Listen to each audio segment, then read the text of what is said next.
قلبي باليقين الله والله ثبتني على هذا الدين الله والله واغفر لي والمسلمين الله والله وہ تنہا کون ہے اللہ واللہ بادشاہ وہ کون ہے لا مہرباں وہ کون ہے کیا اونچی شان ہے اللہ اللہ سب دلوں کی جان ہے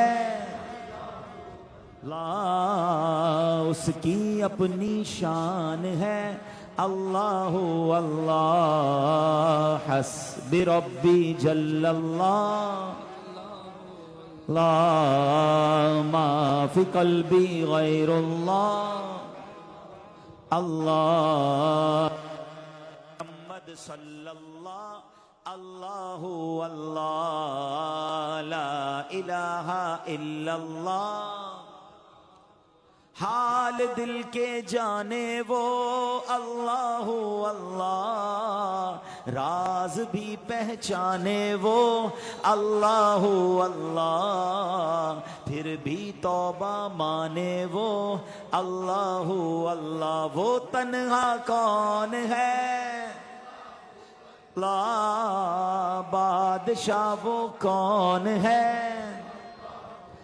لا مہرباں وہ کون ہے اللہ حسب ربی جل اللہ اللہ اللہ ما فی قلبی غیر اللہ لا نور محمد صلی اللہ اللہ اللہ لا الہ الا اللہ اللہ اللہ محمد الرسول اللہ صلی اللہ تعالی علیہ وسلم ماشاءاللہ حج کے دن ہیں خوش نصیب مکے جا رہے ہیں مدینے جا رہے ہیں اور جب بھی حج کے دن آتے ہیں عاشقان رسول دنیا میں جہاں بھی ہوتے ہیں ان کے دل تڑپنے لگ جاتے ہیں کہ کاش اور خوش نصیبوں میں ہم بھی شامل ہو جائیں اور مدینے کا شوق یہ نصیب والوں کو ملتا ہے کچھ لوگوں کو پیسے کمانے کا شوق ہوتا ہے کچھ کو قیمتی چیزیں لینے کا شوق ہوتا ہے مگر سچی بات یہ ہے پنجابی شاعر لکھتے ہیں نا لوکاں دیاں لکھ ٹھاراں ساڑی ٹھار مدینہ ہے اللہ کرے کہ زندگی کا سب سے بڑا شوق ہی حاضری مدینہ بن جائے چند اشعار پنجابی کلام کے مینوں شوق مدینے جاون دا میرے دل وچ حسرت ہور نہیں مینوں شوق مدینے جاون دا میرے دل وچ حسرت ہور نہیں آقا تیری مرضی ہے ساڈا تے کوئی زور نہیں آقا تیری مرضی ہے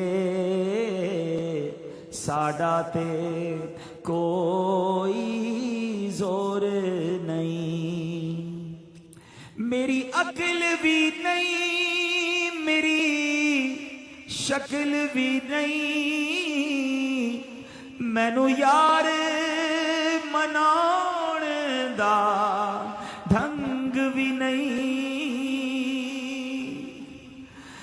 میرا روپ بھی نہیں میرا رنگ بھی نہیں مینوں یار مناؤن دا ڈھنگ بھی نہیں میرا عشق بھی رومی ورگا نہیں میرا عشق بھی رومی ورگا نہیں میری جامی ورگی ٹور نہیں، پر مینو شوق مدینے جاون دا،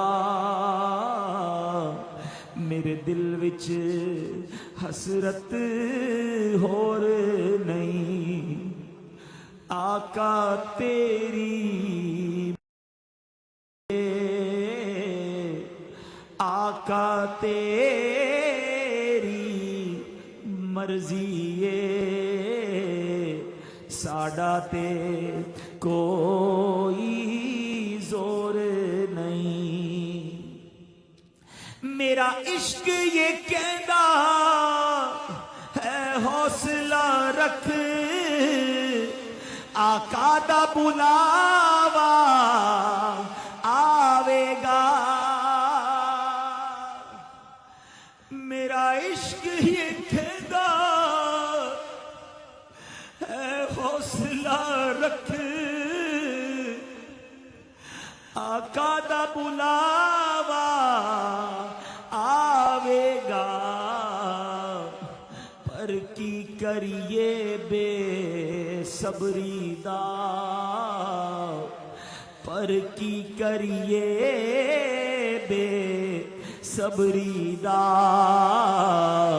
میرے دل وچوں جاندا چور نہیں، پر مینو شوق مدینے جاون دا، میرے دل وچ حسرت ہور نہیں، آقا تیری مرضی ہے، ساڈا تے کوئی زور نہیں۔ الحمدللہ رب العالمین، والصلاة والسلام على خاتم النبیین، اما بعد فاعوذ باللہ من الشیطان الرجیم، بسم اللہ الرحمن الرحیم۔ پڑھیے، الصلاة والسلام علیک یا رسول اللہ وعلی آلک واصحابک یا حبیب اللہ، الصلاة والسلام علیک یا نبی اللہ وعلی آلک واصحابک یا نور اللہ، نویت سنت الاعتکاف۔ پیارے پیارے اسلامی بھائیوں اور مدنی چینل کے ناظرین، الحمدللہ عز و جل اس وقت ہم پرتگال یورپ کے ملک کے شہر دارالخلافہ کیپٹل لسبن میں موجود ہیں۔ جامع مسجد غوثیہ میں دعوت اسلامی کا سنت و بھرا اجتماع جاری ہے۔ رب کریم ہم سب کی حاضری کو اپنی بارگاہ میں قبول فرمائے، ہم سب کے گناہوں کو معاف فرمائے، آج کی اس محفل کی برکتیں ہم سب کو نصیب فرمائے۔ درود پاک پڑھنے کے بے شمار فضائل و برکات ہیں۔ میرے آقا مدینے والے مصطفیٰ صلی اللہ تعالی علیہ وسلم کا فرمان ہے، جس کا مضمون ہے کہ بروز قیامت تم میں سے میرے سب سے زیادہ نزدیک وہ ہوگا جس نے دنیا میں مجھ پر زیادہ کثرت کے ساتھ درود پاک پڑھے ہوں گے۔ اب بظاہر تو یہ ایک لائن کی حدیث ہے، مگر اس کے پیچھے جو انعام ہے، اس کے پیچھے جو ریوارڈ ہے، اگر اس پر توجہ کی جائے، اگر میں آپ سے سوال کروں کہ ہمارے لیے سب سے مشکل دن کون سا ہوگا، سب سے زیادہ ڈیفیکلٹ ڈے جس کو بار بار قرآن نے بیان کیا، حدیثوں میں بیان ہوا، اور وہ دن ہے قیامت کا دن، day of judgement, day of resurrection. اچھا، قیامت کا دن اتنا مشکل ہے کہ میں آپ کو مشورہ بھی دوں گا، ایک بڑی کمال کی کتاب ہے بہار شریعت، جو لکھی ہے مفتی امجد علی اعظمی صاحب نے، صدر الشریعہ بدر الطریقہ نے۔ اس کا فرسٹ چیپٹر ضرور پڑھیں۔ بہار شریعت کے کئی حصے ہیں، جو پہلا چیپٹر ہے نا، اس میں قیامت کا باب پڑھیں۔ آپ نے حدیثوں کی روشنی میں قیامت کیسے آئے گی اس طرح بیان کیا ہے کہ اگر آپ پڑھیں گے نا تو آپ کو ایسا فیل ہونے لگے گا کہ قیامت آپ کے سامنے طاری ہو رہی ہے، پہلے کیا ہوگا، پھر کیا ہوگا، پھر کیا ہوگا۔ اللہ اکبر، آپ ایک جملہ اس میں لکھتے ہیں کہ قیامت کی کوئی ایک مشکل ہو تو بیان کی جائے، کوئی ایک تکلیف ہو تو بیان کی جائے. یعنی کتنی مشکلات. سب سے پہلی مشکل تو یہ کہ دن ہی 50,000 سال کا ہوگا. آج صبح میں آیا ہوں پرتگال میں، ایسا لگتا ہے ابھی پہنچا ہوں اور رات ہو گئی ہے، دن ختم ہو گیا، اتنا جلدی دن گزر جاتا ہے. لیکن قیامت کا دن ہی 50,000 سال کا ہوگا. زمین تانبے کی ہوگی، سورج 1 میل پر ہوگا، لوگ اپنے پسینے میں ڈبکیاں کھا رہے ہوں گے. یہی پریشانی بہت تھی، یہی مشکل بہت تھی. مگر اس کیفیت میں سوال و جواب ہوں گے، اس کیفیت میں زندگی بھر کا حساب دینا ہوگا، اسی کیفیت میں اعمال تولے جائیں گے، اسی کیفیت میں لوگ جب پیاس کے مارے بلک رہے ہوں گے تو سبحان اللہ میرے آقا اپنے ہاتھوں سے جام کوثر تقسیم فرما رہے ہوں گے. اسی پرابلم میں ایک اور پرابلم یہ ہوگی کہ پل صراط سے گزرنا ہوگا. یعنی آفٹر ایک کے بعد ایک تکلیف ہے، ایک کے بعد ایک پرابلم. لیکن اگر یہ سوال کیا جائے کہ ان تمام پرابلمز کا سولوشن کس کے پاس ہے، ان تمام پرابلمز کا حل کس کے پاس ہے، کون ہے جو اس دن بچائے گا، کون ہے جو شفاعت کرے گا، کون ہے جو ان مشکلوں سے اپنے امتیوں کو بچائے گا، تو اگر غور سے دیکھیں نا کہ ہر پرابلم کے وقت، ہر مشکل کے وقت ایک ہستی ہے جو اپنے دکھیارے امتیوں کو، اپنے پریشان امتیوں کو ان مشکلات سے بچانے میں کوشاں ہوں گے. اور وہ کون ہوں گے؟ بریلی کے تاجدار امام عشق و محبت کیا کمال کی بات لکھتے ہیں. کہتے ہیں سنتے ہیں کہ محشر میں صرف ان کی رسائی ہے، سنتے ہیں کہ محشر میں صرف ان کی رسائی ہے، گر ان کی رسائی ہے لو جب تو بنائی ہے. آقا اگر ہیں تو پھر خیر ہے نا. اور اگر آپ ایچ اینڈ ایوری پرابلم میں دیکھیں پیاس لگے گی، بڑی پیاس ہوگی. آج دنیا میں پیاس لگتی ہے نا، گرمی لگی ہو، پیاس لگی ہو، ہم ایک گلاس پئیں تھوڑی دیر بعد پھر پیاس لگتی ہے، تھوڑی دیر بعد پھر پیاس لگتی ہے، پانی بار بار چاہیے ہوتا ہے. اتنی خطرناک گرمی میں کتنا پانی چاہیے ہوگا، کتنی تھوڑی دیر بعد پھر پانی چاہیے ہوگا. نہیں، اللہ کریم نے اپنے حبیب علیہ السلام کو وہ حوض کوثر دیا ہے، وہ کوثر عطا فرمایا ہے جس کے بارے میں جمعے کے خطبے میں ہم ایک جملہ سنتے ہیں، شربتن ہنیئتم مریئا لا نظمأ بعدہ ابدا. یہ ایک ایسا شربت ہے جو ایک بار پی لے گا اس کو پھر کبھی پیاس ہی نہیں لگے گی. اور آقا تقسیم فرمائیں گے، اعلیٰ حضرت فرماتے ہیں نا کہ ٹھنڈا ٹھنڈا میٹھا میٹھا، ٹھنڈا ٹھنڈا اور میٹھا میٹھا، پیتے ہم ہیں پلاتے یہ ہیں صلی اللہ. پیاس لگے گی، آقا جام کوثر عطا فرمائیں گے. اب اعمال کھلیں گے، عیب کھلیں گے. ہمیں تو پہلے ہی پتہ ہے ہمارے گناہ زیادہ ہیں، مگر نبی پاک وہاں کیا کردار ادا کریں گے؟ پوچھو اعلیٰ حضرت سے. فرماتے ہیں اپنے کرم سے ہم ہلکوں کا، اپنے کرم سے ہم ہلکوں کا، پلہ بھاری بناتے یہ ہیں صلی اللہ. ایسی نفسا نفسی ہوگی کہ نہ ماں پوچھے گی نہ والد کام آئے گا. ماں سب سے زیادہ ہمارا دنیا میں خیال رکھتی ہے، والد ہمارے لیے جان چھڑکتا ہے، مگر on the day of judgement nobody care about anybody. کوئی کسی کا خیال نہیں رکھے گا. نفسا نفسی کا عالم ہوگا، وہاں کون مدد کرے گا؟ سنو میرے اعلیٰ حضرت کہتے ہیں ماں جب اکلوتے کو چھوڑے، ماں جب اکلوتے کو چھوڑے، آ کہہ کر بلاتے یہ ہیں صلی اللہ.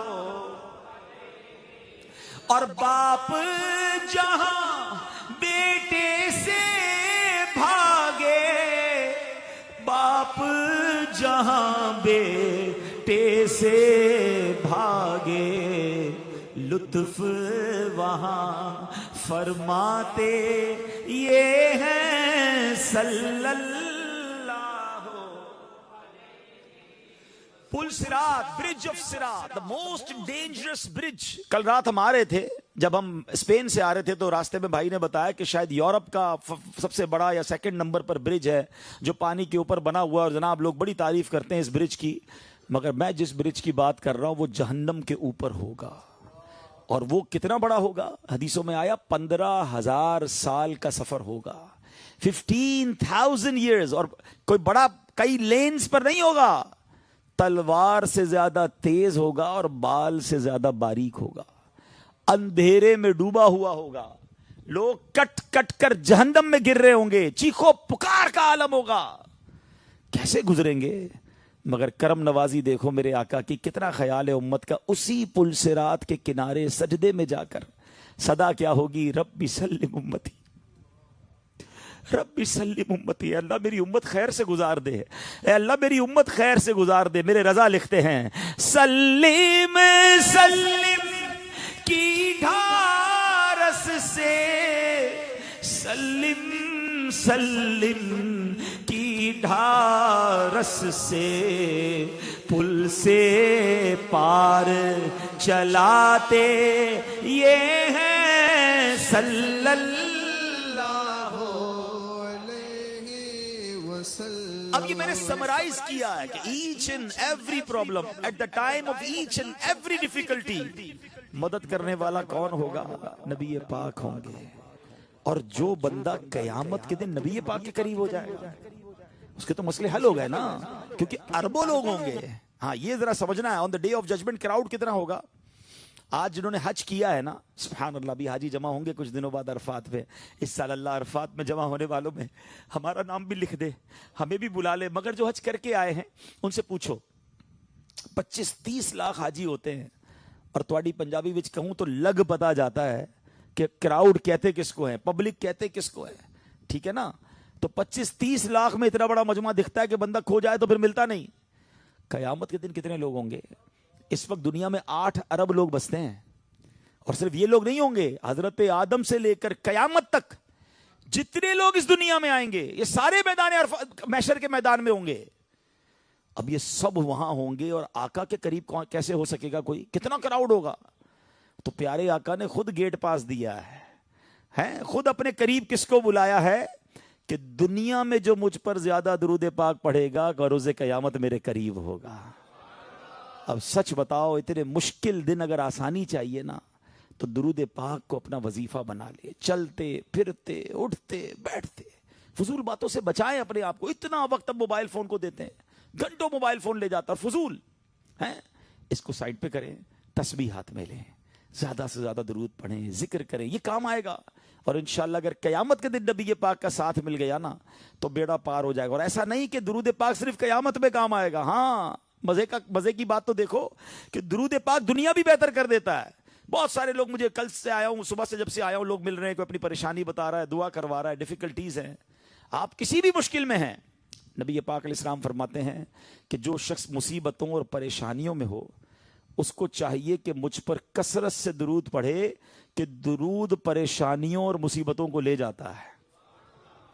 وہ شاعر کہتے ہیں نا، دکھوں نے تم کو جو گھیرا ہو تو درود پڑھو، دکھوں نے تم کو جو گھیرا ہو تو درود پڑھو، جو حاضری کی تمنا ہو تو درود پڑھو۔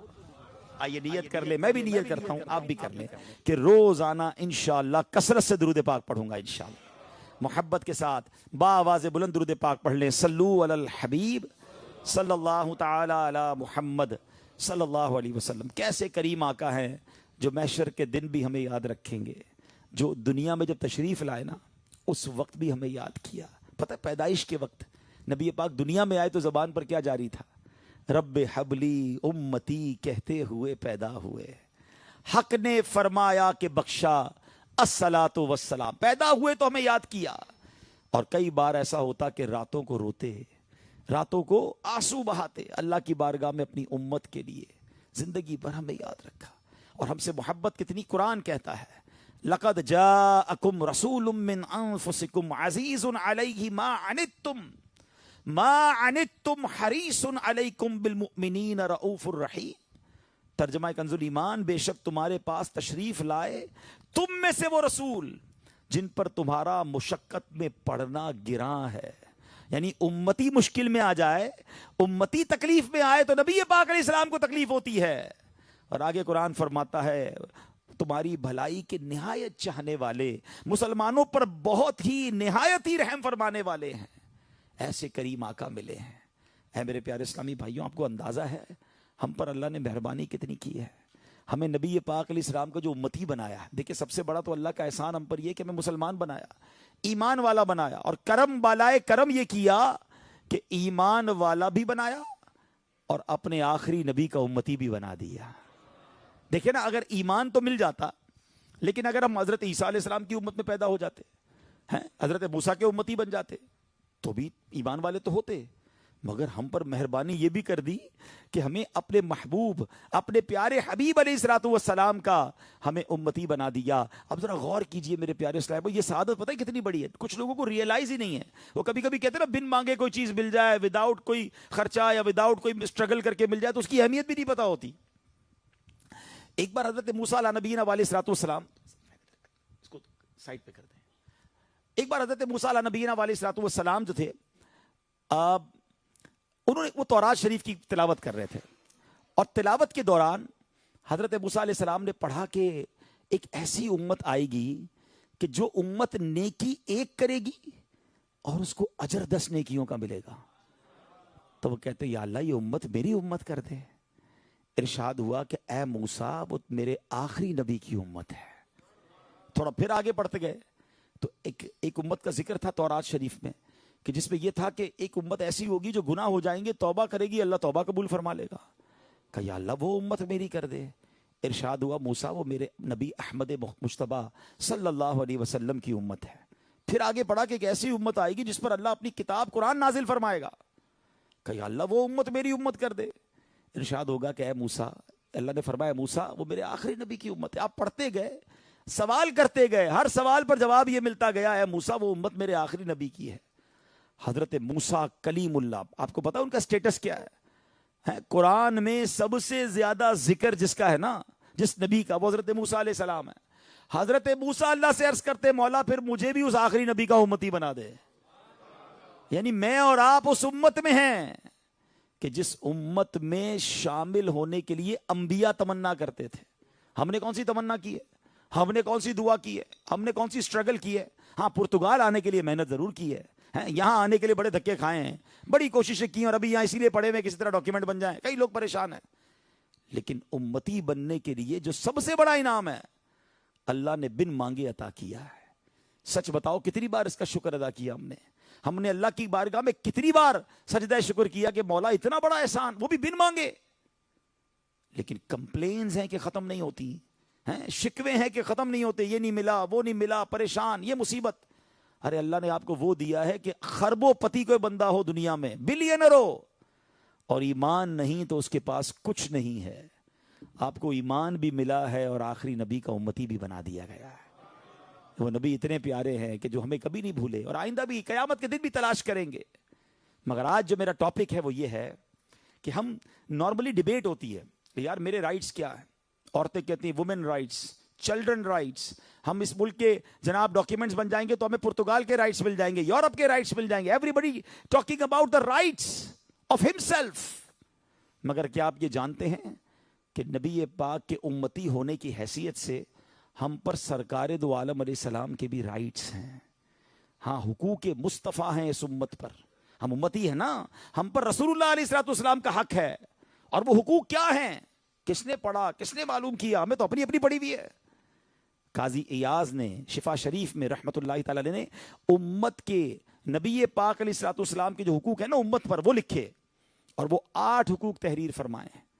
آج میں ان 8 حقوق کے بارے میں کچھ آپ کو بتانے آیا ہوں۔ پہلے میں ان کے نام لوں گا، پھر ہر حق پر کوشش کریں گے کچھ تھوڑی تھوڑی بات کر لے۔ ظاہر ہے یہ ساری باتیں ایک بیان میں تو نہیں ہو سکتی، لیکن کم از کم آج آپ کو یہ ریئلائز ہو جائے کہ اگر امتی ہوں، مثال کے طور پہ اگر آپ کو پرتگال کا پاسپورٹ مل جاتا ہے، یورپ کی کسی کنٹری کا پاسپورٹ ملتا ہے، آپ یہاں کا ڈرائیونگ لائسنس لیتے ہیں، آپ کو کچھ اصول ہے جس کو فالو کرنا ہے، رولز ہیں جس کو فالو کرنا ہے، کچھ رائٹس ہے جس کا خیال رکھنا ہے۔ یار اس ملک کا کلچر ہے، اس کے حساب سے چلنا پڑے گا۔ امتی بن گئے ہیں، مگر امتی ہونا کیسے چاہیے؟ اس امتی پر نبی پاک کے کیا حقوق ہے؟ کبھی اس کے بارے میں غور کیا؟ وہ 8 حقوق کیا ہے؟ نمبر 1، پہلا حق ہے ایمان بالرسول، دوسرا اتباع سنت رسول، تیسرا اطاعت رسول، چوتھا محبت رسول، پانچواں تعظیم رسول، رسپیکٹ آف رسول اللہ علیہ السلام، چھٹا مدح رسول، نبی پاک کو پریز کرنا، ان کی تعریف، نمبر ساتواں درود پاک پڑھنا، اور آٹھواں حق ہے نبی پاک کا اس امت پر کہ ان کے روضہ انور کی زیارت کو جانا۔ یہ 8 حقوق لکھے ہیں۔ پہلا حق ایمان بالرسول، یعنی نبی پاک پر ایمان لانا، ان کو اللہ کا آخری نبی ماننا۔ یہ یاد رہے، جس طرح اللہ کو ایک ماننا ہمارے ایمان کے لیے ضروری ہے، ایسے ہی رسول پاک علیہ الصلوۃ والسلام کو اللہ کا آخری نبی ماننا یہ بھی ہمارے ایمان کے لیے ضروری ہے۔ عقیدہ ختم نبوت یہ ایمان کی جان ہے، اور اس عقیدے کے بارے میں، اس بلیف کے بارے میں مضبوطی کے ساتھ ہمارا یوں سمجھیے کہ بلیف بھی ہونا چاہیے اور علم بھی ہونا چاہیے، ہمارے بچوں کو، ہماری فیملیز کو۔ اب اس بات کو زیادہ کرنے کی حاجت ہے انفارچونیٹلی، بالخصوص یورپ میں، کہ یہاں عقیدہ ختم نبوت کے خلاف کام ہو رہا ہے۔ یہاں مسلمانوں کے ذہنوں میں وسوسے ڈالے جا رہے ہیں، کبھی ڈاکیومنٹ کے نام پر، کبھی امیگریشن کے نام پر لالچ دے کر لوگوں کو معاذ اللہ اس عقیدے، ان کے عقیدے کو شیک کیا جا رہا ہے۔ یہ کیسے ہو سکتا ہے یار؟ ہم چند روپے کی خاطر، ویزے کی خاطر، پاسپورٹ کی خاطر ایمان بیچ دے؟ نبی پاک آخری نبی ہیں، اللہ کے آخری نبی ہیں، فل اینڈ فائنل ہمارا یہ عقیدہ ہے۔ اس میں ذرہ برابر بھی اگر کسی کے اندر شبہ ہے تو وہ اپنے ایمان کی خیر منا ہے، یاد رکھنا ہے۔ اور یہی بات ہمیں اپنی اولاد کو، اپنے بچوں کو سکھانا ہے۔ اللہ سلامت رکھے میرے پیر و مرشد امیر اہل سنت کو، کیا پیارا نعرہ عطا فرمایا کہ بچے بچے کی زبان پر جاری کر دیا، محمد مصطفیٰ احمد مجتبیٰ سب سے آخری، مل کر لگائے، محمد مصطفیٰ سب سے آخری نبی، احمد مجتبیٰ سب سے آخری نبی، آمینہ کا لاڈلا، سب سے آخری نبی، عقیدہ سب صحابہ کا، سب سے آخری نبی۔ یہ عقیدہ ہمارا ہے۔ ایمان بالرسول یہ پہلا حق ہے، ہم اللہ کا شکر ادا کرتے ہیں کہ یہ پہلا حق ہم ادا کر رہے ہیں۔ ہم نبی پاک کو اللہ کا آخری نبی مانتے ہیں، اللہ پر بھی ایمان، اس کے رسول علیہ الصلوۃ والسلام کی رسالت اور ان کی ختم نبوت پر بھی ہمارا عقیدہ اور ایمان ہے۔ یہ پہلا حق ہم پورا کر رہے ہیں، مگر یہ یاد رکھنا ہے ایمان تو مل گیا، جیسے میں نے بھی بیان کے شروع میں کہا، بن مانگے ملا ہے، کوئی کوشش نہیں کی ہے۔ مسلمان گھرانے میں پیدا ہوئے، ماں باپ مسلمان تھے، اذان ہوئی کان میں، نام مسلمانوں والا مل گیا، مسلمان ہو گئے، سبحان اللہ، یہ تو اللہ نے کرم کیا نا۔ مگر اب اس ایمان کو بچانا ہے۔ اصل معاملہ پتہ ہے کیا ہے؟ آپ نے ایک حدیث سنی ہوگی، انما الاعمال بالنیات، ٹھیک ہے نا؟ اعمال کا دار و مدار نیتوں پر ہے۔ تقریباً لوگوں کو حدیث یاد ہوتی ہے۔ ایک اور حدیث اس سے ملتی جلتی ہے، ویری امپورٹنٹ، انما الاعمال بالخواتیم، اعمال کا دار و مدار خاتموں پر ہے۔ اگر ایمان پر خاتمہ نہیں ہوا نا تو ساری نیکیاں، روزے، حج، نماز سب زیرو ہو جائے گا۔ ہمیں ایمان بچا کر لے کر جانا ہے۔ کچھ لوگ سمجھتے ہیں یار دنیا میں سب سے زیادہ تیزی سے اسلام پھیل رہا ہے، یس الحمدللہ، مگر یہ ون وے ٹریفک نہیں ہے۔ اسلام لوگ قبول بھی کر رہے ہیں اور بدقسمتی سے کچھ لوگوں کا ایمان چھینا بھی جا رہا ہے۔ اور یہ آنکھیں کھلی رکھنی ہیں، اپنی قیمتی چیز کی جس طرح دنیا میں حفاظت کرتے ہیں نا، اپنی گاڑی کی، اپنے موبائل کی، اپنے پیسوں کی، اپنے گولڈ کی، اس سب سے زیادہ حفاظت کرنی ہے ایمان کی۔ اور یہی بات قرآن میں رب نے فرمایا، یا ایھا الذین آمنوا اتقوا اللہ حق تقاتہ ولا تموتن الا وانتم مسلمون۔ اے ایمان والو، اللہ سے ڈرو جیسا ڈرنے کا حق ہے، اور مت مرنا مگر مسلمان۔ It means you have to die with ایمان۔ اس کا مطلب یہ ہوا کہ اگر یہ گارنٹی ہوتی کہ بھائی پیدا مسلمان ہوئے تو مریں گے ہی مسلمان، تو اللہ قرآن میں نہ فرماتا۔ اللہ کا یہ فرمان بتا رہا ہے کہ ہر بندہ ایمان پہ مرے گا ضروری نہیں، تم نے مرنا ایمان پر ہے، اس کی پریپریشن کرو۔ تو اس کے لیے کیا کرنا ہے؟ صحبتیں اچھی رکھنی ہے۔ آج کل ایسے لوگوں میں اٹھتے بیٹھتے جو بے دین ہیں، اسلام کے بارے میں کنفیوز کر رہے ہیں، خود تو علم ہے نہیں، اچھا ایک تو خود اور باقی اپنے بچوں کو بھی ایسے لوگوں کے حوالے کر دیا، اور بچے کنفیوز ہیں ایمان کے بارے میں، اللہ کی ایگزسٹنس کے بارے میں سوالات ہو رہے ہیں، لیکن نہ خود علم حاصل کر رہے ہیں، نہ اپنے بچوں کو علم دے رہے ہیں۔ کل ہوگا کیا؟ ایمان بچانا ہے، ایمان سے بڑھ کے کچھ نہیں ہے۔ دوسرے نمبر پر علماء فرماتے ہیں جو بندہ گناہوں کا عادی ہوتا ہے نا، کثرت گناہ یہ بھی ایک سبب ہے کہ مرتے وقت ایمان چھینا جا سکتا ہے۔ گناہوں کی عادت چھوڑیے، گناہوں کی محفلیں چھوڑیں، اچھے لوگوں میں بیٹھے توبہ کرتے رہیں۔ اچھا ایمان کی حفاظت کا جذبہ، اللہ اکبر، نبی پاک کی دعا کیا تھی؟ یا مقلب القلوب ثبت قلبی علی دینک، اے دلوں کو پھیرنے والے، میرے دل کو اپنے دین پر ثابت قدمی عطا فرما. آپ غور کریں یہ دعا کون کر رہا ہے؟ نبی پاک علیہ السلام، جن کے صدقے مجھے اور آپ کو ایمان ملا ہے. نعت میں پڑھتے ہیں نا، تیرے صدقے میں آقا سارے جہان کو دین ملا. ہمیں ملا دین ان کے صدقے ہے، مگر نبی پاک دعا کر رہے تو سوچو ہمیں کتنی دعا کرنی چاہیے. ہماری تو دعائیں وکھری ہیں، یا اللہ پیسے دے دے، یا اللہ نوکری دے دے، یا اللہ کارڈ بن جائے، پرمٹ بن جائے، گھر کی حفاظت، کاروبار کی حفاظت. میں نہیں کہتا دنیا مت مانگو، اللہ سے نہیں مانگیں گے تو کس سے مانگیں گے، مگر آخرت کا ہے، ایمان کا ہے. نبی پاک کیسے دعا کرتے تھے؟ اللہم ربنا آتنا فی الدنیا حسنہ وفی الآخرۃ حسنہ وقنا عذاب النار. ایک بار دنیا، دو بار آخرت. آخرت بھی اچھی کر دے، عذاب نار سے بھی بچانا. مگر ہماری تو دعائیں فوکس ایک ہی ہے. ہمیں لوگ دعائیں کرواتے ہیں نا، ہمیں اندازہ ہے بہت کم ایسا ہوتا ہے کوئی آ کر کے حضور ایمان کی سلامتی کی دعا کر دے. بہت کم ایسا کوئی ہوتا ہے دعا کر دے مغفرت ہو جائے، پیپر بن جائیں، کاروبار ٹھیک ہو جائے، قرضہ اتر جائے، گاڑی مل جائے، فلاں. میں نہیں کہتا دعا نہیں کرنی اللہ سے، مگر خود غور کریں زیادہ عرصہ کہاں رہنا ہے؟ آخرت میں نا. اس کی دعائیں کہاں ہیں؟ اس کا فوکس ہی نہیں ہے. تو ایمان لے کر جانا ہے، یہ سب سے بڑا فوکس ہونا چاہیے. میری ساری نیکیاں، میرے سارے اچھے اعمال جب کام آئیں گے جب میں قبر میں ایمان لے کر جاؤں گا. اور واللہ یہ جو شعور، یہ جو فکر آپ کو دعوت اسلامی کے ماحول میں ملے گی. آپ امیر اہل سنت کا انداز دیکھیں، جنہوں نے رمضان میں ان کی دعائیں دیکھی ہوں گی افطار کے وقت، کلام آپ ان کے سنیں، بار بار ایک ہی دعا ہے، اللہ ایمان سلامت رکھ. مسلمان ہے عطار تیری عطا سے ہو ایمان پر خاتمہ یا الہی، ہو ایمان پر خاتمہ یا. ایک اور جگہ لکھتے ہیں خدایا برے خاتمے سے بچانا، پڑھوں کلمہ جب نکلے دم یا الہی، پڑھوں کلمہ جب نکلے دم یا.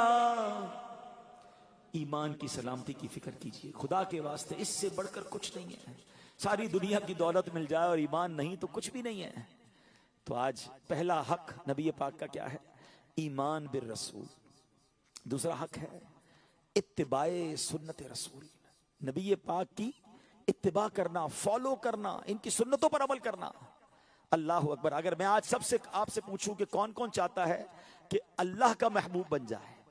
سبھی چاہیں گے نا کہ اللہ کے پیارے ہو جائیں. لیکن اللہ کیا فرما رہا ہے؟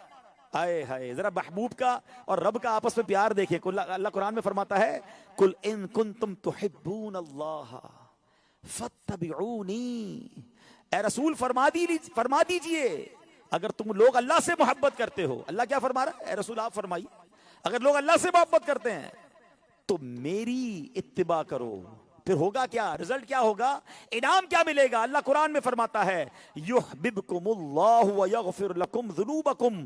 اور اللہ تم کو اپنا محبوب بنا لے گا اور تمہارے گناہوں کو بخش دے گا. واللہ غفور الرحیم. اور اللہ بہت زیادہ بخشنے والا اور رحم فرمانے والا ہے. یعنی اللہ کا محبوب بننا ہے تو حضور پاک کو فالو کرنا ہے. اللہ نے یہ نہیں فرمایا اگر میرا محبوب بننا ہے، مجھ سے محبت کرتے ہو تو میری مانو. اللہ فرما رہا ہے مجھ سے محبت کرتے ہو تو میرے حبیب کو فالو کرو. اعلیٰ حضرت کا وہ شعر اب سمجھ آئے گا. بخدا خدا کا یہی ہے در، نہیں اور کوئی مفر مکر. جو وہاں سے ہو یہیں آ کے ہو، جو یہاں نہیں وہ وہاں نہیں. خدا کی رضا چاہتے ہیں دو عالم، اور خدا چاہتا ہے رضائے محمد. کاش یہ بات ہمیں سمجھ آ جائے. اور صحابہ کرام علیہم رضوان نے اس کو پروف کیا. ہر سنت پر عمل، نبی پاک کے طریقے پر، بلکہ ان چیزوں پر بھی عمل کیا جس کا حکم بھی نہیں دیا گیا تھا. ایک صحابی کے بارے میں آتا ہے ایک درخت کے نیچے سے گزرے سر جھکا کر. درخت اونچا تھا. پوچھا حضور درخت تو بہت اونچا ہے، سر کیوں جھکایا؟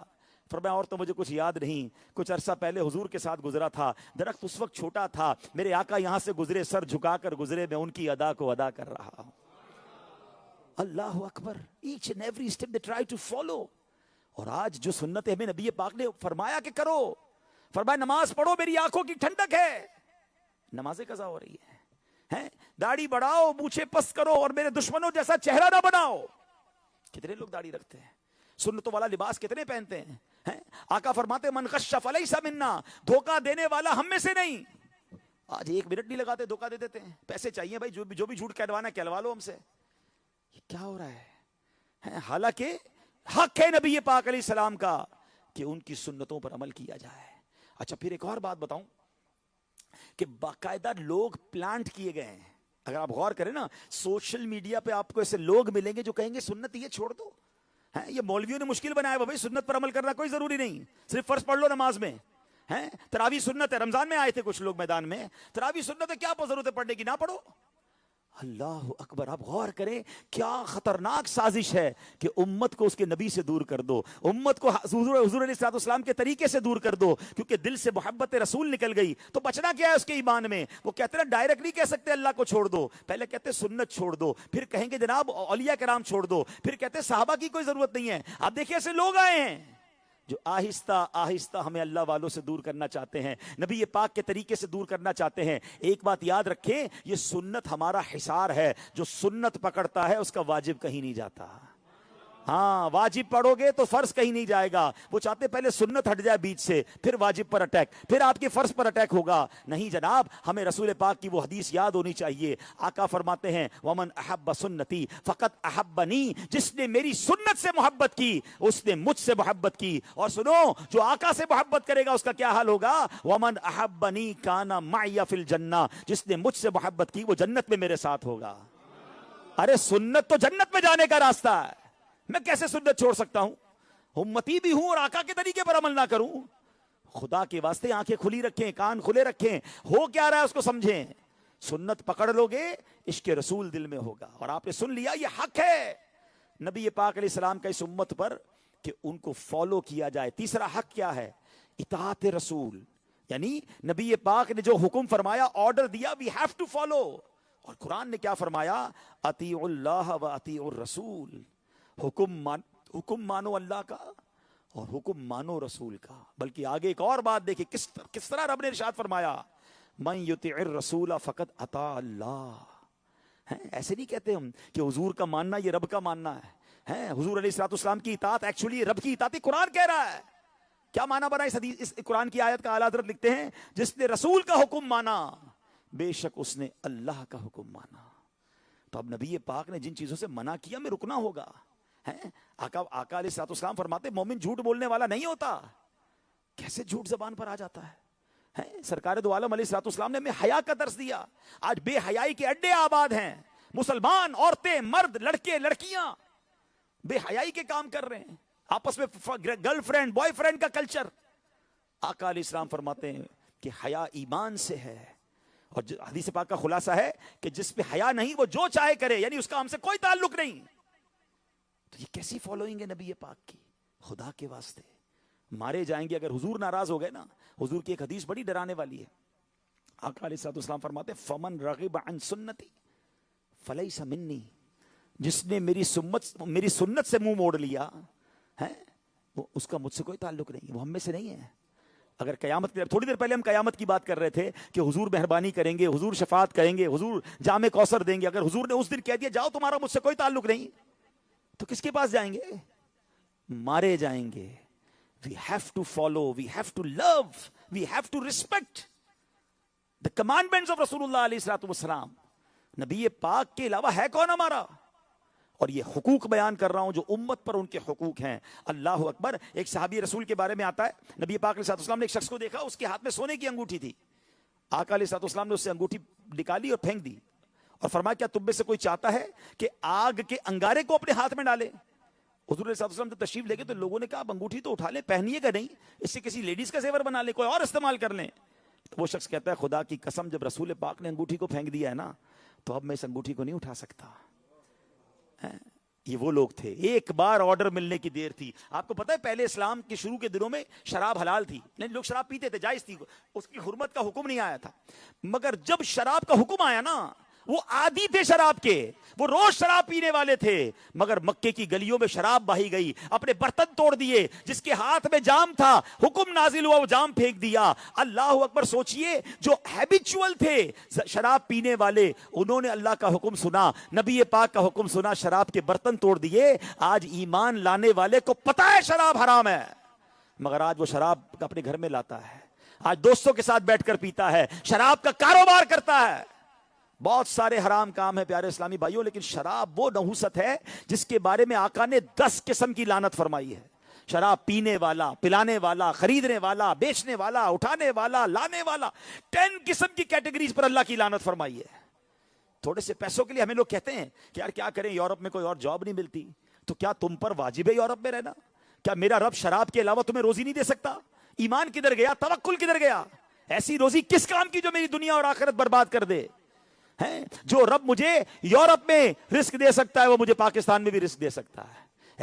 ایسی روزی روٹی کے پیچھے مت جانا جس میں رب ناراض ہو جائے، ہماری آخرت برباد ہو جائے۔ ہم امتی ہیں، ہمیں جواب دینا ہے۔ مجھے واقعہ یاد آ گیا، کئی بار بیان میں سنا ہے، لیکن مجھے یورپ میں پھر سنانے کو جی چاہ رہا ہے تاکہ شاید کسی کے دل پر چوٹ لگ جائے۔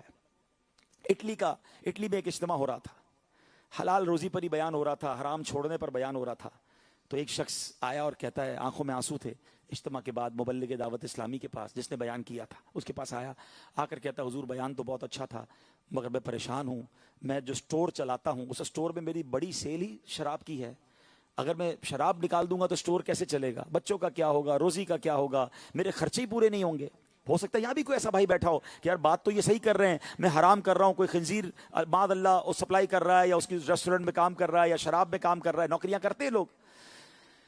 تو میں نے اس سے ایک سوال کیا، اس مبلغ نے اس سے ایک سوال کیا، وہی سوال میں آپ سے کر لیتا ہوں کہ ایک بات بتائیں، آپ حرام کما رہے ہیں؟ کہتا ہاں یہ تو حرام تو ہے۔ میں نے کہا اللہ روزی دے رہا ہے؟ کہا ہاں روزی دے رہا ہے۔ تم حلال کماؤ گے تو وہ روزی بند کر دے گا؟ اللہ کی نافرمانی کر رہے ہو روزی مل رہی ہے، اور نافرمانی چھوڑ کر جب اللہ کی طرف آؤ گے تو کیا روزی بند ہو جائے گی؟ اس کی آنکھوں سے ٹپ ٹپ ٹپ آنسو گرنا شروع، مجھے سمجھ آ گئی بات، آج کے بعد شراب نہیں بیچوں گا۔ 1 یا 1.5 سال بعد اسی مبلغ دعوت اسلامی کی دوبارہ اس بندے سے ملاقات ہوئی۔ وہ بندہ کہتا ہے آپ کو یاد ہے میں کون ہوں؟ اچھا مبلغ اس کو بھول گیا تھا، ظاہر ہے وہ کافی لوگوں سے ملتے ہیں، کہ بتاؤ یاد دلائیں۔ تو کہا میں وہی ہوں جو آپ سے وعدہ کر کے گیا تھا کہ میں شراب نہیں بیچوں گا، میں نے شراب چھوڑ دی، اللہ نے میری روزی میں اور برکت ڈال دی ہے۔ یہ طے ہے۔ شیطان یہ وسوسے دلاتا ہے، یار سود چھوڑ دوں گا، انٹرسٹ چھوڑ دوں گا، الکوہل چھوڑ دوں گا، پورک چھوڑ دوں گا، یہ حرام کام چھوڑوں گا تو چلے گا کیسے؟ ارے شیطان کو کہو کہ میں رب کا بندہ ہوں، ہاں رازق وہ ہے، اور یقین کریں یہ بلیو کرنا ہوگا۔ آپ 1 قدم اس کی طرف بڑھائیں، اس کی رحمت 10 قدم بڑھ کے آپ کی طرف آئے گی۔ ہاں شروع میں آزمایا جائے گا، ایسا نہ ہو کہ آج بندہ کوئی کہے بھائی چلو آج کے بعد میں نے یہ حرام روزی چھوڑ دی، اور 4 دن بعد کہے یار مولانا صاحب نے کہا تھا اس سے زیادہ ملے گا، نوکری تو ملی نہیں۔ کچھ دن آزمایا جائے گا، ٹیسٹ کیا جائے گا، ریڈی ہو جاؤ۔ مگر جس کا بھروسہ ہوگا نا اللہ اسے غیب سے عطا فرمائے گا۔ وَمَن يَتَّقِ اللَّهَ يَجْعَل لَّهُ مَخْرَجًا، اللہ نے قرآن میں وعدہ کیا ہے جو اللہ سے ڈرے اللہ اس کے لیے نجات کا راستہ نکالے گا۔ وَيَرْزُقْهُ مِنْ حَيْثُ لَا يَحْتَسِبُ، اللہ ادھر سے روزی دے گا جدھر تمہارا گمان بھی نہیں ہوگا، تمہاری روزی تمہارا امیجنیشن بھی نہیں ہوگا۔ اور آگے کیا فرمایا؟ وَمَن يَتَوَكَّلْ عَلَى اللَّهِ فَهُوَ حَسْبُهُ، جو اللہ پر بھروسہ کرے اللہ اس کے لیے کافی ہے۔ بھروسہ تو کرو یار اللہ پر۔ تو اتباع رسول اور اطاعت رسول یہ حق ہے نبی پاک کا۔ اور اب آتے ہیں چوتھے حق کی طرف، اور وہ حق ہے محبت رسول۔ ہاں محبت رسول کے بغیر کیا ہے؟ نبی پاک فرماتے ہیں لا یؤمن احدکم حتی اکون احب الیہ من والدہ وولدہ والناس اجمعین، فرمایا تم میں سے کوئی اس وقت تک کامل مومن نہیں ہو سکتا جب تک میں اس کے نزدیک اس کی اولاد، اس کے والد اور تمام گھر والوں سے زیادہ محبوب نہ ہو جاؤں۔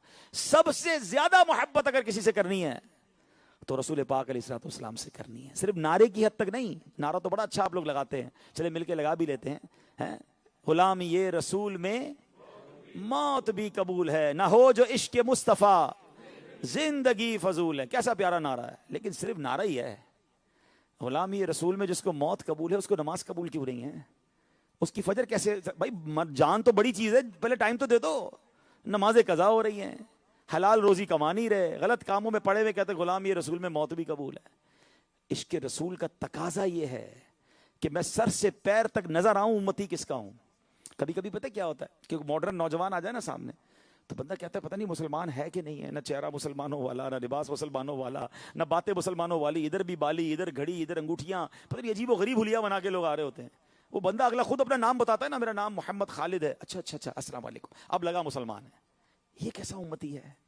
امتی تو وہ ہو جو لاکھ لوگوں میں کھڑا ہو نا, دور سے پہچانا جائے کس کا غلام جا رہا ہے, کس کا امتی جا رہا ہے. وہ شعر ہے نا کہ فنا اتنا تو ہو جاؤں میں تیری ذات عالی میں, جو مجھ کو دیکھ لے اس کو تیرا دیدار ہو جائے. ایسے بنو نا کہ مجھے بتانا نہ پڑے میں کس کا امتی ہوں, میری باتیں بتائیں, میرا چہرہ بتائے, میرا لباس بتائے, میرا کردار بتائے کہ میں کس کا امتی ہوں. ایسی عشق رسول ہونا چاہیے, اور سب چیزوں سے زیادہ پیار کرنا ہے. تھوڑے پیسے سامنے آ جائیں, کوئی اچھی نوکری سامنے آ جائے, کوئی ڈاکیومنٹس کا معاملہ آ جائے, بندہ کہ چلو یار بعد میں دیکھ لیں گے, ابھی تو کر لو. نہیں بھائی, کیسے کر لو؟ دو چھوٹے چھوٹے واقعات سناتا ہوں. آج تھوڑا 5-7 منٹ مجھے دے دیجیے گا, اوپر آپ نے جو ٹائم دیا تھا لگتا ہے کچھ اوپر کرنا پڑے گا, تو میں ٹاپک کو کنکلوڈ کرنے کے لیے. تو بات یہ ہو رہی تھی صلی اللہ تعالی علی محمد صلی اللہ علیہ وسلم, جب جنگ احد کا واقعہ, شیطان نے یہ خبر پھیلا دی کہ جناب نبی پاک علیہ الصلوۃ والسلام کا معاذ اللہ پیارے آقا شہید ہو گئے. اچھا, جب یہ خبر پھیلی تو صحابہ کرام تو دہل گئے. ایک بوڑھی خاتون تھی مدینے میں. اچھا, آپ جو مدینے شریف گئے ہوں گے میری بات ذرا جلدی ریلیٹ کر لیں گے. مدینے پاک سے احد شریف جو ہے اب تو بڑا ایزی وے ہو گیا ہے, ورنہ پہلے بیچ میں پہاڑ وغیرہ تھے تو آلموسٹ 3-4 کلومیٹر کا راستہ ہے, لیکن وہ الگ ایریا تھا, مدینہ شہر الگ ایریا تھا. مدینے میں خبر پہنچی کہ پیارے آقا شہید ہو گئے. وہ بڑھیا نے دوڑنا شروع کیا احد کی طرف. تو راستے میں ایک شخص ملا, کہا کہاں جا رہی ہو؟ کہا احد میں جا رہی ہوں. تو کہا پتہ چلا میدان احد میں تمہارے شوہر شہید ہو گئے. تو مجھے کوئی پرواہ نہیں, بتاؤ میرے آقا کیسے ہیں. تھوڑا اور آگے گئی تو کسی نے کہا آپ کو معلوم ہے آپ کے والد بھی شہید ہو گئے ہیں. کہا مجھے کوئی پرواہ نہیں, بتاؤ میرے رسول کیسے ہیں. تھوڑا اور آگے گئی تو کسی نے روک کے کہا آپ کو معلوم ہے آپ کے بیٹے بھی شہید ہو گئے ہیں. ہائے ہائے, وہ خاتون کا عشق رسول تو دیکھو, کہتی مجھے کوئی پرواہ نہیں, بس حضور کا دیدار کروا دو. نبی پاک کے پاس پہنچی, رسول پاک علیہ الصلوۃ والسلام کو دیکھا تو دیکھ کر پتہ کیا کہتی ہے, کل مصیبت بعدک جلل, حضور آپ کے ہوتے ہوئے میری ہر مصیبت چھوٹی ہے, ہر مصیبت ہیچ ہے, آپ سلامت ہیں تو سب سلامت ہے. شاعر اس بڑھیا کے جذبات کو پتہ کیسے لکھتے ہیں, وہ کہتے ہیں بڑھ کر اس نے رخ انور کو جو دیکھا تو کہا تو سلامت ہے, تو پھر ہیچ ہے سب رنج و علم, میں بھی اور باپ بھی, شوہر بھی, برادر بھی فدا, اے شہیدی تیرے ہوتے ہوئے کیا چیز ہیں ہم. حدیث کیا ہے, مومن جب تک نہیں ہو سکتا جب تک اپنی ہر چیز سے زیادہ مجھ سے محبت نہ کرے. اور صحابہ نے یہ کر کے دکھایا. ہم تو تھوڑے پیسے آ جائیں, بچوں کا معاملہ ہے جناب کیا کریں. ابھی کبھی کیا ہوتا ہے پتہ ہے, 5 وقت کا نمازی, اس کے بچے کی شادی ہو, وہ ناچ گانے دھوم پتہ نہیں کیا کیا میوزیکل نائٹ, آتش بازیاں, بندہ کہ حاجی صاحب آپ تو نمازی, آپ کیا کر رہے ہیں. وہ بس کیا کریں, بچوں کی خوشی کے لیے کرنا پڑتا ہے. یار آپ اپنے بچے کی خوشی کے لیے اپنے آقا کو ناراض کر دیں گے, اپنے رب. پھر کدھر گیا عشق رسول, سیکھیے. بریلی کے تاجدار امام عشق و محبت ایک واقعہ سنانا چاہ رہا تھا میں. کیا بات ہے, عاشق رسول کیسے ہوتے ہیں. اعلیٰ حضرت بہت کمال کا قلم تھا, کمال کے کلام لکھتے تھے. کسی نے آ کر کہا حضور ہمارے بریلی شریف کے برابر میں ایک ریاست ہے نان پارا, اس کا جو نواب ہے نا اس کے لوگ بڑے قصیدے لکھتے ہیں, وہ جو اچھا قصیدہ لکھتا ہے اس کو تحفہ دیتا ہے. حضور آپ تو بڑے اچھے شاعر ہیں, آپ بھی اس کی شان میں کوئی قصیدہ لکھ دیں, آپ کا قصیدہ ویسے ہی نمبر 1 ہوگا, آپ کو بڑے تحفے مل جائیں گے, آپ کے کام تھوڑے اچھے ہو جائیں گے. اعلیٰ حضرت نے قلم اٹھایا. اچھا, اس زمانے کے لوگوں نے سوچا ہوگا نمبر 1 قصیدہ آنے والا ہے. یقین کرو قصیدہ تو نمبر 1 ہی آیا. اللہ اکبر, اس جیسا قصیدہ کیا لکھا, آئے ہائے, قلم سے کیا لکھ دیا اعلیٰ حضرت نے. کہتے وہ کمال حسن حضور ہے کہ گمان نقص جہاں نہیں. کسی نواب کی شان میں نہیں, اپنے حضور کی شان میں قصیدہ لکھا. وہ کمال حسن حضور ہے کہ گمان نقص جہاں نہیں, یہی پھول خار سے دور ہے, یہی شمع ہے کہ دھواں نہیں.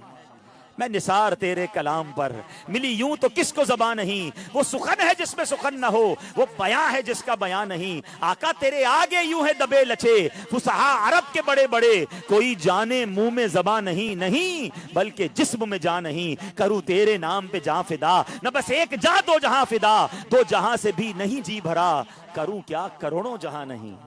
پورا کلام لکھا نبی پاک کی شان میں. میرے پاس وقت نہیں ہے, ورنہ ایک ایک شعر پر اتنی کمال کی گفتگو ہو سکتی ہے. علم کے دریا بہا دیے میرے رضا نے, مگر جو کمال مقتے میں کیا ہے نا, this is actual message for all of us. اعلیٰ حضرت کہتے ہیں کروں مدح اہل دول رضا.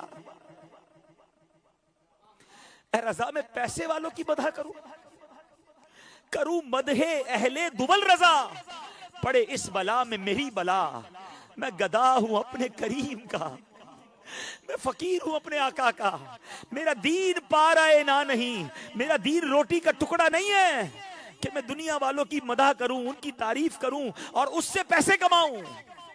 تو یہ آخری لائن ہے نا، ادھر نقش کر لو، میں گدا ہوں اپنے کریم کا، میرا دین پارائے نہ نہیں ہے، میں تھوڑے پیسے کے لیے دین نہیں بیچ سکتا، میں تھوڑے یورو کے لیے پیسے نہیں بیچ سکتا، میں دنیا والوں کو خوش کرنے کے لیے اپنے نبی کو ناراض نہیں کر سکتا۔ جب بھی زندگی میں کوئی غلط کام کرنے کا موقع ملے، اپنے آپ کی اور میرے دل سے یہ صدا آنی چاہیے کہ میں گدا ہوں اپنے قریب کا، میرا دین پارائے نہ نہیں ہے۔ ارے میں کیسے اپنے نبی کو ناراض کر سکتا ہوں؟ میں امتی ان کا ہوں، وہ میرے آقا ہیں، اگر وہ راضی ہوں گے تو رب راضی ہو جائے گا۔ تو دنیا والوں کو خوش کرنے کے لیے اللہ اور رسول کو ناراض نہ کیا کرو، اور یہ حق ہے نبی پاک علیہ السلام کا کہ ان سے سب سے زیادہ پیار کیا جائے، ٹوٹ کر پیار کیا جائے۔ کیوں؟ محمد کی محبت دین حق کی شرط اول ہے، اسی میں ہو اگر خامی تو سب کچھ نامکمل ہے۔ کی محمد سے وفا تو نے تو ہم تیرے ہیں، یہ جہاں چیز ہے کیا لوح و قلم تیرے ہیں۔ سارے کام سیدھے ہو جانے اگر محبت رسول مل جائے نا۔ اعلیٰ حضرت سے پوچھو کیا ہے محبت رسول، کہتے ہیں جان ہے عشق مصطفیٰ، روز فضو کرے خدا۔ اللہ ایسا عشق دے جو روز بڑھتا جائے، ڈے بائی ڈے وہ انکریز ہوتا جائے۔ جان ہے عشق مصطفیٰ، روز فضو کرے خدا، جس کو ہو درد کا مزہ نازے دوا اٹھائے گی۔ اللہ ایسا عشق رسول عطا فرمائے۔ اگلی حق کیا ہے؟ تعظیم رسول، رسپیکٹ۔ نام لیں تو ادب سے لیں، پیارے آقا سے تو محبت کرنی ہے، نبی پاک سے نسبت رکھنے والی ہر چیز سے پیار کرنا ہے۔ عزت کریں، ان کے شہر سے عزت کریں، ان کے تبرکات کا پیار کریں، اس کی عزت کریں، ان کی آل کی عزت کریں۔ سبحان اللہ، آقا کی آل آج بھی ہمارے درمیان ہے۔ سید صاحبان کی عزت دراصل نبی پاک کی عزت ہے۔ اعلیٰ حضرت لکھتے ہیں نا، تیری نسل پاک میں ہے بچہ بچہ نور کا، آقا تو ہے عین نور، تیرا سب گھرانہ نور کا۔ ادھر لوگ مدینہ شریف جا کر عجیب عجیب باتیں کرتے ہیں، نہ کیا کرو ایسا، مزہ نہیں آ رہا، کھانا اچھا نہیں ہے، گرمی بہت ہے، رش بہت ہے۔ اوقات ہے ہماری، ہمیں مدینے بلایا گیا، ہماری اوقات ہے، اگر گئے ہو تو ادب کرو۔ بے ادبی بعض اوقات سرکار دو عالم علیہ الصلوۃ والسلام کی بے ادبی، ذرا سی بھی بے ادبی وہ ایمان کو برباد کر سکتی ہے۔ تو ادب کرنا ہے، پیارے آقا سے نسبت رکھنے والی ہر چیز کی رسپیکٹ کرنی ہے، یہ حق ہے رسول پاک علیہ الصلوۃ والسلام کا۔ اور اگلا حق، اللہ اکبر، قاضی ایاز نے لکھا مدح رسول، آقا کی بات کرے، نبی پاک کا ذکر کرے، ان کی ثنا کرے، ان کی تعریف کرے، ان کی نعت پڑھے۔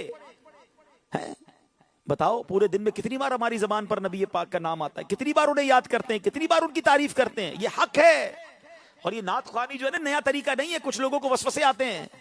سرکار دو عالم علیہ الصلوۃ والسلام کے دور سے نعت خوانی جاری، بلکہ اگر میں سچی بات بتاؤں، رسول انہی کا تو مجدہ سنانے آئے ہیں، ان کا ذکر تو حضرت آدم کے زمانے سے جاری ہے، بلکہ دنیا جب سے بنی ہے میرے حضور کا ذکر جاری ہے۔ ہر نبی نے نبی پاک کی تعریف کی اور ان کے آنے کا مجدہ سنایا۔ مگر اگر ڈائریکٹلی نعت رسول کی بات کی جائے تو پیارے آقا علیہ السلام کے دربار میں کچھ صحابہ تھے جن کا کام ہی نبی پاک کی نعت پڑھنا اور دشمنوں کو جواب دینا تھا۔ دو بڑے نام بتاتا ہوں، حضرت عبداللہ بن رواحہ رضی اللہ تعالیٰ عنہ، یہ ایسے نعت گو شاعر تھے کہ آقا فرماتے عبداللہ تمہارے اشعار جو ہیں وہ دشمنان مصطفیٰ اور دشمنان خدا کے دل میں تیر کا کام کرتے ہیں۔ یعنی وہ جب نبی پاک کی تعریف کرتے تھے ان کو ایسا لگتا تھا کہ ہم پر تیر برس رہے ہیں، ان کا جواب دیتے تھے وہ۔ اور سبحان اللہ، ایک اور عظیم جو صحابی تھے حضرت حسان بن ثابت رضی اللہ تعالیٰ عنہ، یہ تو ایسے نعت خواں ہیں کہ جن کو نبی پاک منبر پر بٹھاتے تھے اور خود ان کی حضرت حسان کو فرماتے نعت پڑھو۔ حضرت حسان نبی پاک کی مدح کرتے تھے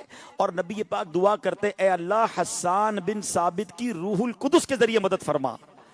اب سن لو، نعت پڑھنا صحابہ کا طریقہ اور نعت سننا یہ خود رسول پاک علیہ السلام کا طریقہ ہے۔ نعت خوانی کیا سمجھتے ہیں آپ؟ یہ بہت بڑا کام ہے، بڑی نیکی کا کام ہے۔ اچھا پھر بعض اوقات آج کی نعت خوانی یا کچھ اشعار کے بارے میں لوگ کنفیوز ہو جاتے ہیں۔ آؤ میں آپ کو حضرت حسان بن ثابت کا شعر سناتا ہوں، ساری کنفیوژن آج ختم ہو جانی ہے۔ نعت خوانی سے دل و جان سے پیار کریں، یہ حق ہے نبی پاک کی مدح کی جائے۔ حضرت حسان بن ثابت کیا لکھتے ہیں؟ وَأَحْسَنُ مِنْكَ لَمْ تَرَ قَطُّ عَيْنِي وَأَجْمَلُ مِنْكَ لَمْ تَلِدِ النِّسَاءُ خلقت مبرأ من کل عیب کأنک قد خلقت کما تشاء. کیا لکھتے ہیں؟ وَأَحْسَنُ مِنْكَ لَمْ تَرَكَتْ عَيْنِي. حضور آپ جیسا حسین میری آنکھ نے دیکھا ہی نہیں ہے.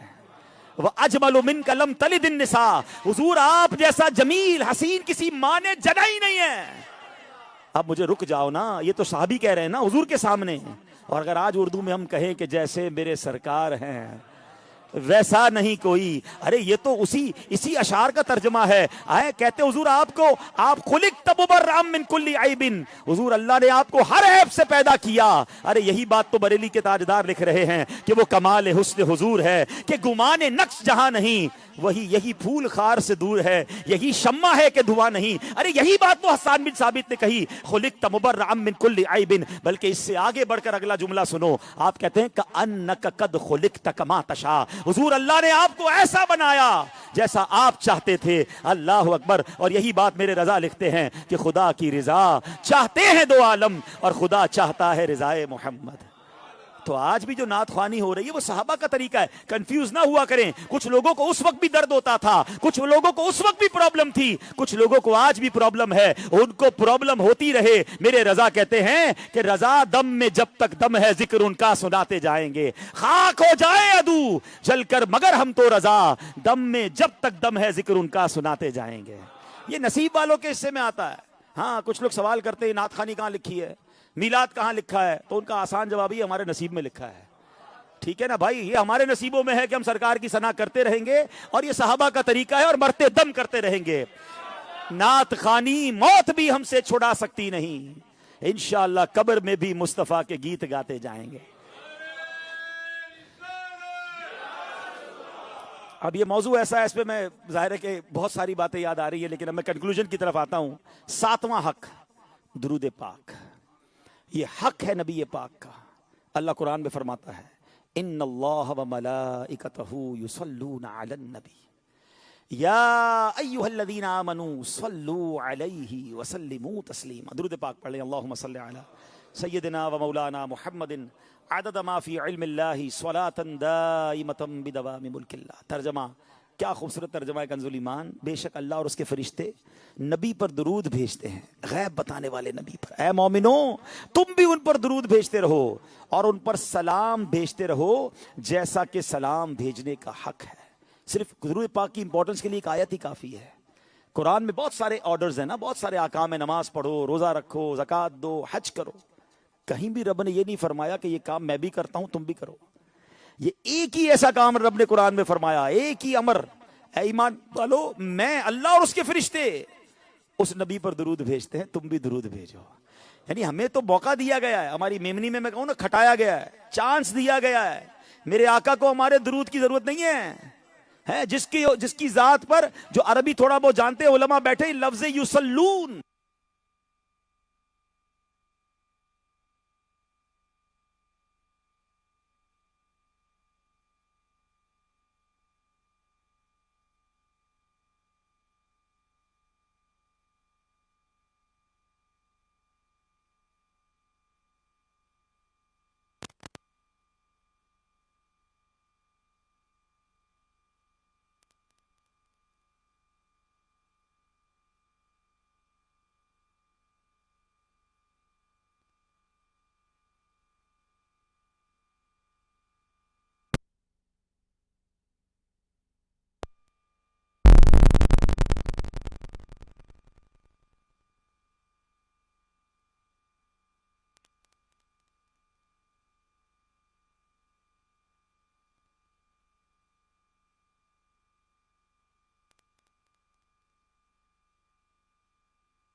مدینہ پاک حاضر ہو.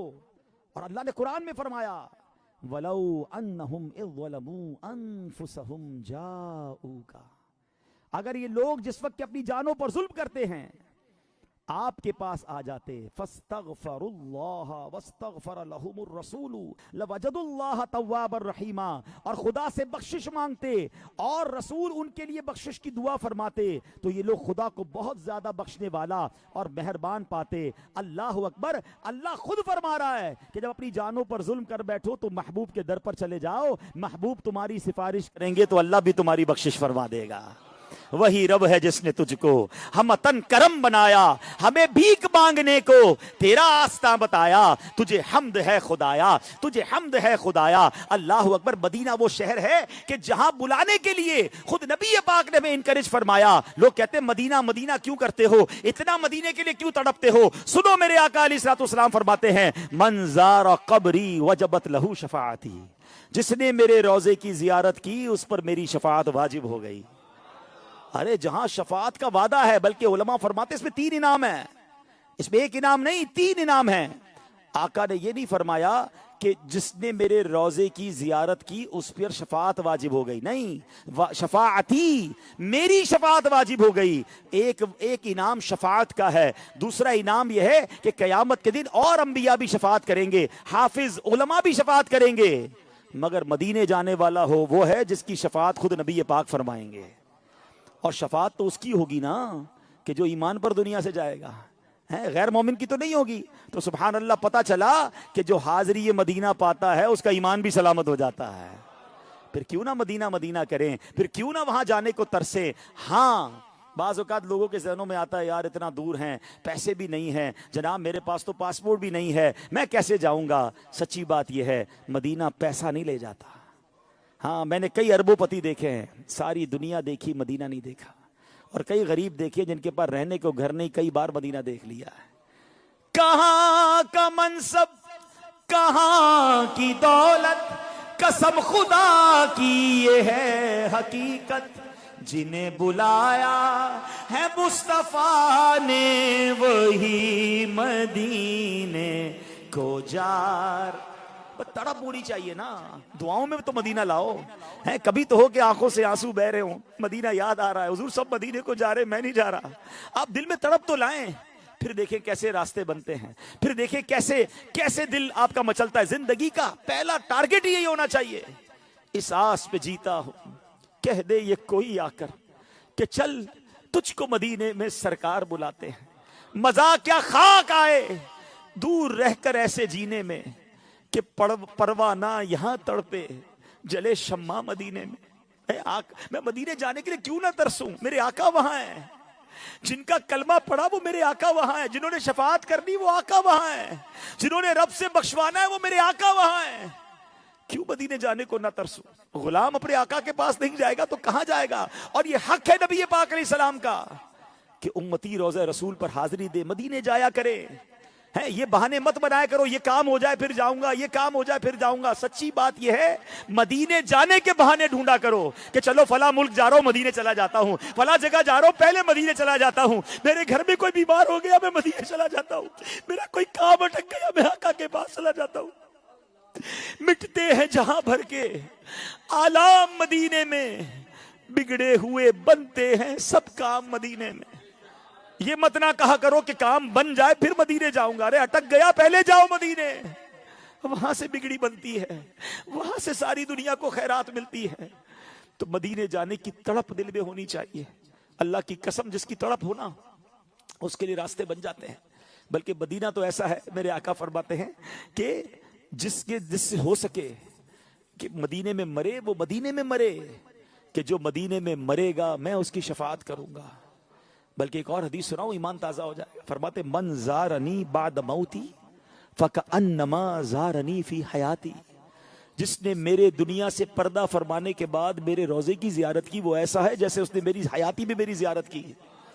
اور فرمایا وَمَن مَاتَ بِأَحَدِ الْحَرَمَيْنِ بُعِثَ مِنَ الْآمِنِينَ يَوْمَ الْقِيَامَةِ، اور جو دونوں حرم میں سے یعنی مکے مدینے میں سے کہیں مرے گا وہ قیامت کے دن امن والوں میں اٹھایا جائے گا، امن والوں کی جماعت میں اٹھایا جائے گا۔ اب بتاؤ نا کیوں نہ جاؤں مدینے، وہاں جانا بھی شفاعت کا وعدہ ہے، مر گیا پھر بھی شفاعت کا وعدہ ہے۔ سیدی اعلیٰ رہی تو کہتے ہیں کہ طیبہ میں مر کے ٹھنڈے چلے جاؤ آنکھیں بند،